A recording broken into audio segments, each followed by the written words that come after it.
Hello hi जय जगन्नाथ संगवान। तो आज हूँ सोमवार आ सोमवार माने आज शिव बार। तो आज टे शिव मंदिर न गली क्या तो मुझ शिव मंदिर पहुंची पूजा सरीगला भारी आसती घर को गली टे बेलपत्र भी खाई भोग हिसाब से नड़िया तो पर खाईदमा आ सता तापर मु दुकान जाइए दुकान दिन सारा समय है सुट किसी कर गोड़ हाथ मुँह धोई थी कनिक अमिताभ बच्चन कही ना परंपरा,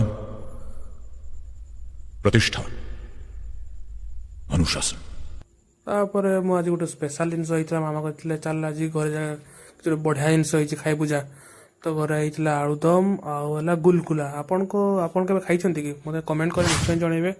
तो मु तो आगु बहुत खाई एवं बहुत साल बेले बहुत खाऊली चलते ट्राए करके देखा आउ थे बहुत 2-3 वर्ष पर खाऊँ आउ थे। हाँ कि टेस्टी मो पूरा गुलगुला माने गुल गुल गुलगुला मोरकम गुलगुला होता ना मोरकम जी गुलगुला हो से कही बहुत मारबी एति आज ब्लॉग ओके बाय।